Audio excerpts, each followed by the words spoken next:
Hello everybody, today I will be talking about the Innovators Dilemma. It's all about why hugely successful companies that dominated the market for years and years are suddenly pushed out of their own market by competitors that once were tiny and didn't even pose any danger or risk. I will also talk about how the Innovators Dilemma impacted business and design as a whole, as a field, and how we as designers can avoid the traps of the Innovators Dilemma to make sure that the clients that we work for can thrive and that we as designers know what to look out for and how to improve our design game to the next level. So let's go and level up.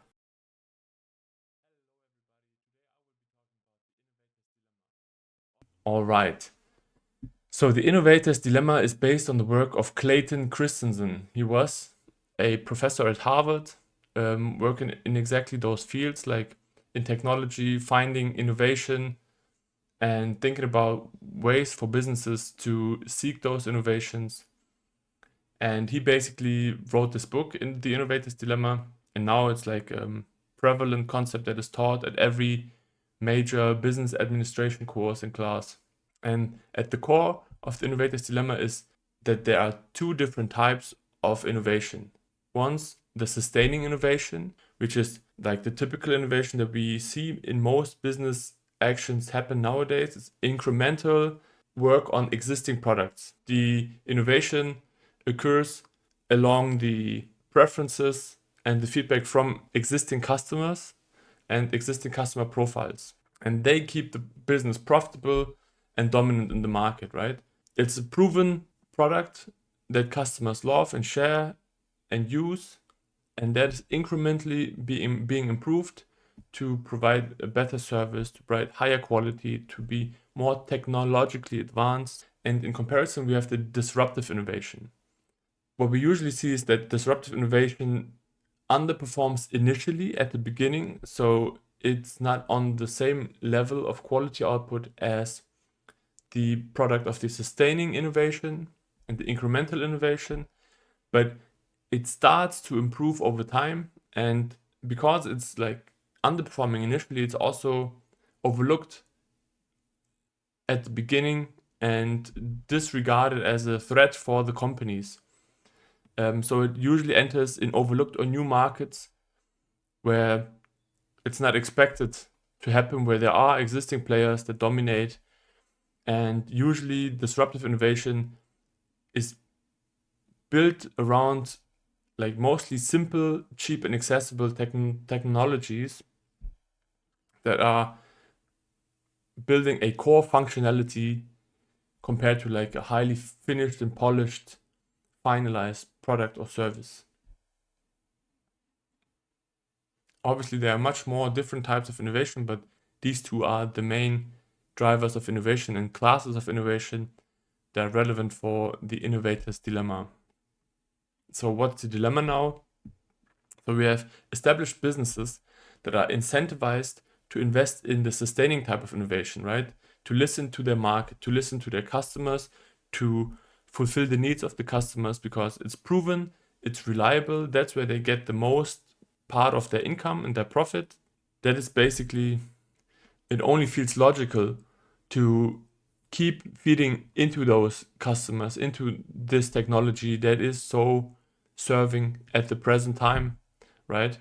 And then you have these emerging disruptive innovation and companies that build on like new technologies that seem irrelevant at the beginning and unprofitable and highly risky. They grow so fast and that they at one point take over and push the established companies out of the market as a whole. I guess it's pretty clear to us that there were like cameras were like built around films, right? So there were companies that were constantly trying to improve the quality of the film, the quality of the photographs that were coming out of the film, of the cameras, the technology, the lenses and everything. And then suddenly you had digital cameras. And digital cameras were much lower quality output than the photography that was used before.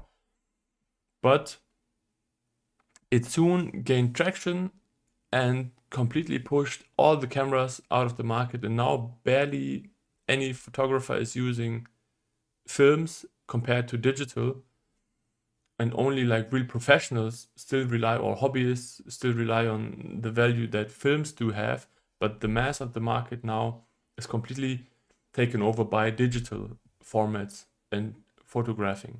So this is just one example where the disruptive technology of digital imaging was at first completely ignored and then took over the market as a whole.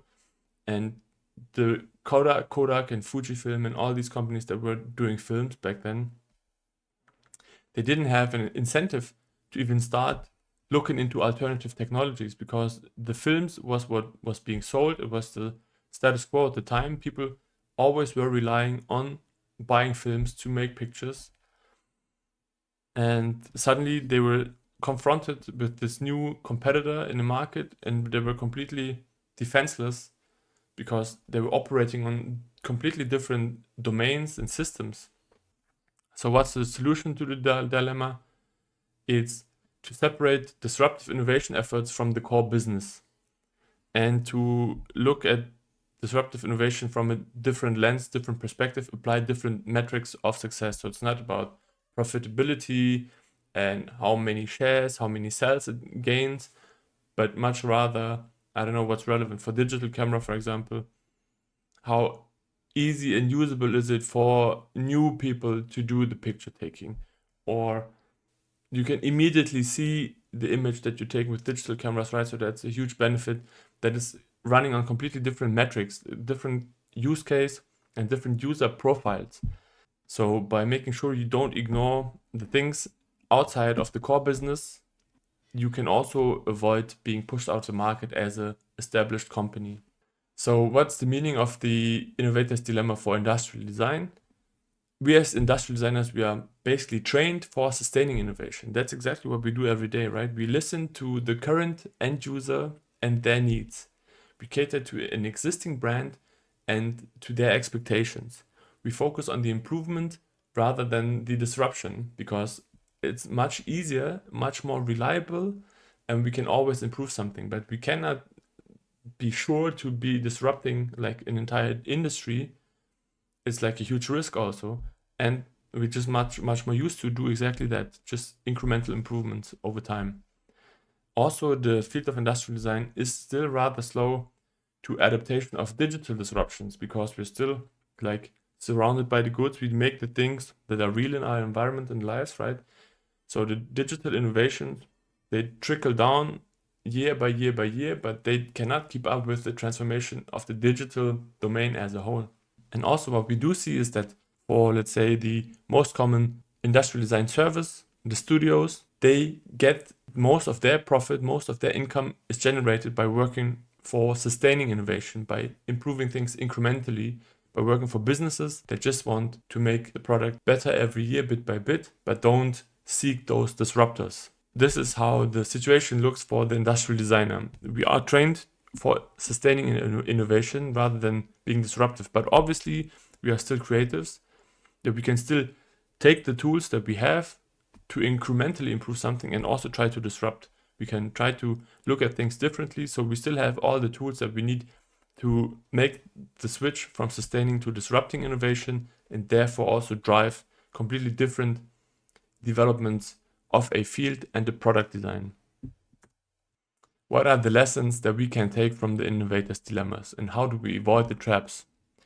So as industrial designers, we can try to design for the edge case rather than the main average use case, and therefore identify niches, identify specific user needs that are not yet considered in the main product. We can look and design for new metrics like affordability. What if we strip it down to its bare functionality and sell it for much cheaper? Do we then rely on different technologies that serve a similar function and therefore make a disruption? We can also like try to think in terms of access, modularity, user adaptation, repairability, like all these things that are not just cost-driven factors and not just profit-enabling things, but have other aspects at the core of the evaluation of a product design. Then there's this term called frugal innovation, which basically means to embrace constraints, because many of the disruptive innovations were born from a lack of something. access to certain materials was not given to like a small group or a company in a niche, and they had to, based on these constraints, think of other solutions that could potentially give them a similar outcome. And that's how a completely new technology was born. Or they look in different fields and see how that was solved in a different way and bring it into a completely new market where it has never been applied before. And suddenly they make huge splashes in the market after evolving that new technology further and further. So use frugal innovation as a tool for yourself, embrace the constraints, and see how it can lead you to new insights and new disruptive approaches onto a similar problem.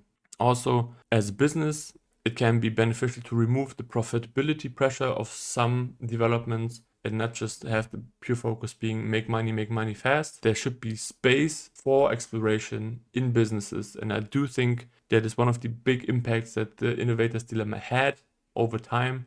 Companies started to understand that we do need subsidiaries and some units that focus solely on exploration, experimentation, new technologies, disruption without the pressure of having to provide like a green financial sheet at the end of the year. And furthermore, for us as designers, it is also important to challenge the approach of our clients and ask them, do we really need this product in the first place, the way we have it already solved like 5 times in a row? Or are there other problems that we can tackle instead that would lead to more disruptive technologies and something completely new? And if we look at the disruptors of the past, there can be certain disruptors that are categorized that happen over and over again that can give us a hint at what potentially is a danger to an existing company or a facilitator for an upcoming startup. Some of these disruptors are digitalization, right? I already spoke of the example filmmaking, where you have the film and you have the digital. And digitalization basically opened the floodgates to a completely new technology, which transformed into also the cameras that we have in our smartphones today.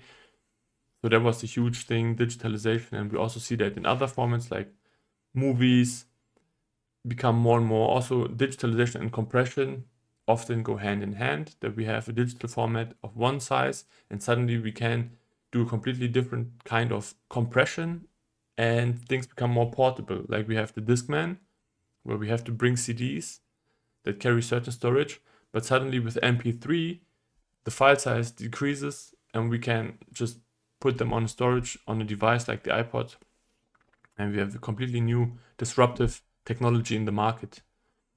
Other disruptors are materials that, like, just through the evolution of existing materials and material science, materials technology, we do basically open also new opportunities for the materials to be applied in different ways and different approaches that basically also were not possible before the material was in existence. Like carbon did like a lot for racing, for automotive, but also for other applications, where it was really about having huge tensile strength while having lightweight production and thin-walled products potentially, right? Or there's now this still ongoing search for carbon nanotubes because they're super in their properties, but we are yet to find like an industrial scale application. I think it's introduced slowly into the market. There are so many different things. All right, and now I want to talk and share some of the examples. One of them was already mentioned before. There was Kodak, right? It's a US company that was creating films for photography, and they always invested in better films, better quality of the films, film and photography. And then the digital imaging for consumers came into the picture. And even if Kodak at the beginning even invented early digital imaging, they failed to make the switch, and they were just like trapped by their own core business and the things that would bring in the money for the longest period. And then they were too heavy and too slow to react. And another example in that same field would be Fujifilm. They also worked on better films, but what they did in order to survive this disruption was they diversified. So they focused on different markets. For example, the medical field, where they evolved films specifically for medical imaging and healthcare. And then they were able to build income streams that were not dependent on the mass market and filmmaking, but were high priced, professional, exactly where they were, right? By this incremental innovation, they had this super well developed films for photography and imaging that now were really highly valuable for this specific market in healthcare medical industry. Other examples are Nokia, for example. Nokia was like the strongest player in the smartphone market before it were smartphones, like the mobile phone, and they improved the hardware. They had like a lot of functions in their phone. You could fold it, you could turn it, you can snap it, you can put a camera onto it, you could attach certain things to the core phone, add more features, but it was mostly revolving around the hardware. So it was really like a hardware-based design approach that Nokia applied, and that was working for them for a long period of time. But suddenly smartphones were born. The phones were connected to the internet, and all these functions that required additional add-ons in hardware suddenly were translated into apps and applications that were just running on the software. Other examples are Blockbuster and Netflix, right? We had to rent movies on tape, and then Netflix started to ship them to your door, and then also turned them digital, and now you get access to the service of film watching. Yellow Pages, they had really these libraries of numbers and context and shared them, and then suddenly we get Google, where you can just type any address, any number, any company, and find the relevant information there. So they were like pushed from the market. We have taxis, and in many countries Uber now basically substituted them. Much more accessible, much more usable, less restrictions for many, flexibility, like all these things started to become real competition to the taxis that were running basically personal transport for so many years. And now on the overall impact the Innovators Dilemma had, as a concept it entered the mainstream of business thinking, being taught also at all the business schools, and now companies started to understand the Innovators Dilemma and utilize innovation units that are separate from the core business that they have, right? Google has them, BMW has them, like all the big companies have like specific units that focus on exploration and disruptive innovation, where they don't have to perform financially. And also companies now really got into the mode where they scan the market for disruptors, for new technologies that are not yet evolved to such a degree that they are posing a huge risk, but they scan the market to potentially just buy them and integrate them into their own business to make sure that they don't destroy them later on, or to evolve them parallel to the core business. And we also have this whole culture shift in business where early failure is embraced as a step to faster innovation and potentially more disruptive innovation and validation especially. So this is also something that we as designers utilize a lot, right? Making prototypes, validate early on, to iterate quickly through something and to basically faster make bigger steps in innovation of a product overall. All right, that was everything I wanted to share about the Innovators Dilemma. I hope now you understand what's relevant, why certain companies failed, even though they were listening to their customers, that they were listening to the needs of what the customer said, and they were providing like real good, high developed services, and yet there was some other startups coming up that pushed them completely out of the market because they relied on a disruptive new technology. And I hope you also understand what you can do to avoid the traps of the Innovators Dilemma, how you can push your clients to also seek disruptive solutions, and how you can utilize your design thinking skills as a designer to not only incrementally improve something, but also to look at the edge cases and see what you need to do in order to create disruption in the field. If you like this, then maybe you also want to press the like button to show me that you liked it. If you want to hear more of this stuff or other things, just let me know in the comments. And yeah, that was it. Thank you very much. See you around.